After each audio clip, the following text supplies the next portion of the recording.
Welcome back to My Blog Strongest Man, where we're going to go through all of the competitors for the Shaw Classic and how they are preparing for that competition since World's Strongest Man ended about 2 weeks ago. Ciao, homie!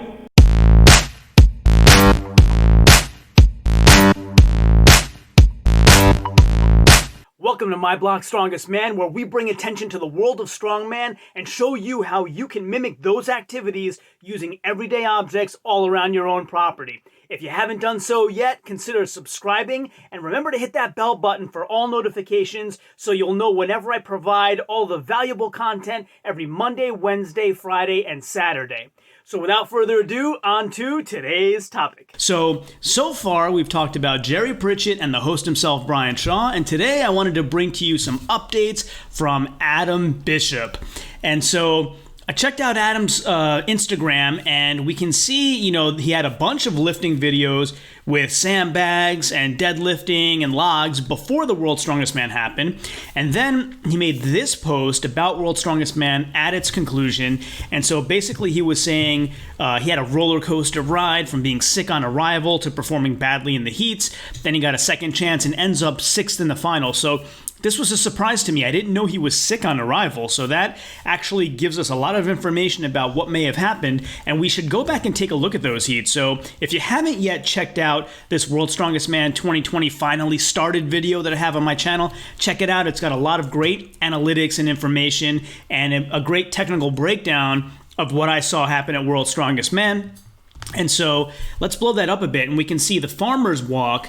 Adam Bishop was in Group 2 and he came in last in the Farmer's Walk, but his distance was good enough that, for example, he would have been 3rd if he were in Group 1 instead of 5th, right? 30.48 meters, he would have been 4th in Group 3, he would have been 3rd in Group 4, and so forth. So his distance was actually very good. And then if we look at the second event, which was either deadlift or squat, for him it was a deadlift. And Adam Bishop is, notoriously great at deadlifting, and he tied Mark Felix and Mikhail Shivlikov at 9 reps for the 761-pound deadlift for max reps in 60 seconds. So performed as expected there. So, he said he was sick, but it seems like it didn't affect him on day 1.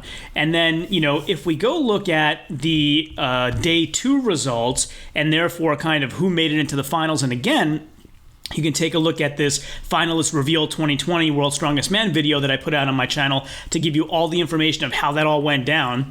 You can see here that, again, Adam Bishop in Group 2 did really well in the loading medley, something that, for example, Brian Shaw struggled with. And that loading medley was the monster truck parts that kind of all the guys looked at and said, like, what the hell is this? But 44.81 seconds is very good. Again, he would have won Group 1 with that time. He would have come in 3rd in Group 3, so he comes in 2nd in his group in that loading medley. And then, of course, he's doing the dumbbell clean and press after that, and he didn't do that great in the dumbbell clean and press, so 3 reps compared to, like, Brian Shaw, who did 9. Brian's a renowned circus dumbbell lifter, and Adam just wasn't at that level. And so then, of course, we can move into the finals. And so if we take a look at the finals and what happened there, as he mentioned, he ended up coming in 6th. And how did that break down? Well, the loading medley, he won. He got 10 points on the loading medley in the finals. And so that loading medley was the anvil into the yoke carry. And so, which was, again, weird. The anvils were something Colin Bryce said wouldn't be used, and the loading medley seemed heavily imbalanced to me, so kind of just weird to see how that was all set up. And so then, of course, only 4 points in the keg toss. He struggled with that event, struggled even more with log ladder at 3 points, but that did really well in the deadlift, as you would expect, 8 points there. So he tied with JF Corona and Jerry Pritchett in the 18-inch deadlift, and that's the one that Novikov famously set the World's Strongest Man record in, and that's why he has the 10 points. So then in the Hercules hold, again, Adam Bishop toward the bottom of the pack with only 4 points, and then around the middle of the pack with Atlas Stones with 5. So that's how he ended up in 6th place in the finals. So now that we know how we've gotten here, what's next for Adam Bishop? How is he preparing? And so here's his anvil carry, which he seems pretty solid and confident with at World's Strongest Man. And then Of course, his next post was just about Black Friday events, like a lot of the athletes are doing. And I think, they kind of all rely a lot on sponsorship. So, of course, they're going to promote some of the products. I don't know if MyoMaster is one of his sponsors or not, but you can't blame these guys. Like they're trying to hustle like they need to take care of their families and have that income, right? So nothing wrong with that. And then this looks really cool. Like he posted this about his deadlift program app. And I want to go see how much that costs because that looks pretty cool. I'd love to. It's a 12-week, right? 1 session per week, focused on ensuring you pull your PB and improve your deadlift efficiency. So I want to check that out. I'm going to go see how much it is, and maybe we'll do another video reviewing the app if I do end up pulling the trigger on that. We'll see how much it costs. And then his latest post was a lifting post, and of course, he tried to highlight the fact that he grayed out everything in the gym except for the new clothing line from SBD. So he's trying to highlight, hey, cool, SBD's new clothing line is so cool that everything else looks gray in comparison. But of course, that's not what I notice. I notice an awesome frame carry. That's what I notice. And Irvin Toots just posted. Look at that. So that's what I'm noticing, right? He's doing a 320 kg frame carry. So that would be what, 684 pounds, I believe, something around that range. So pretty heavy.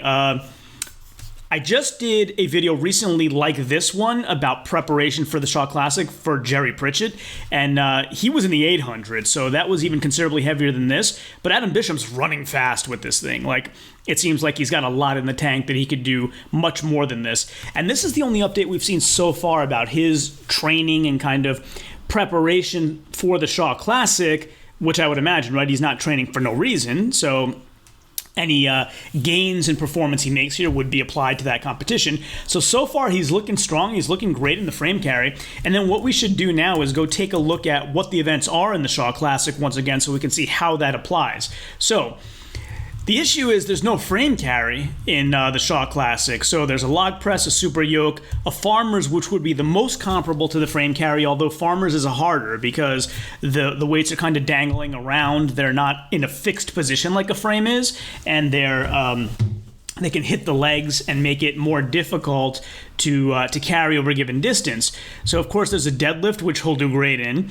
There is a circus dumbbell, and then there's Atlas stones. So a few events here that he didn't do so great in World's Strongest Man, and a few that he did. So the farmers is the greatest comparison I have, and so I was given Adam Bishop I had him second to last on farmers. We may have to raise him up a little bit. Although, like I said, Jerry Pritchett on his video was carrying a much heavier frame and carrying actual farmers, so we could see how he would do there. So for now, I would say what Adam has presented won't change my opinion here at all, especially because I haven't gone through detailed analyses like these with all of the guys. I've done Brian Shaw himself, and I've done Jerry Pritchett so far. And so we'll leave the predictions as they are for now, and again, that is Novikov winning the Shaw Classic, Jerry Pritchett coming in second, and Brian Shaw coming in third. And so I'm glad you joined me today for the update on Adam Bishop. If he posts anything else between now and the Shaw Classic, I'll come back with another video like I will with all of the guys. I want this to be your go-to resource for all information World's Strongest Man, especially right now with reference to the Shaw Classic and how we expect everybody to perform based on their preparation. Thanks for joining me again, and we'll see you again next time. So if you like this video and want to learn more about any of the products I described during this video, make sure to check out the links in the description below. So if you like this video and haven't done so yet, please consider subscribing using that button right there. And also stay tuned for some other videos that you might love blooping up right there. This one is the one that YouTube thinks that you will like the best, and this one is the one that I think you will like the best. As always, share this with everyone, and until next time, ciao, homie.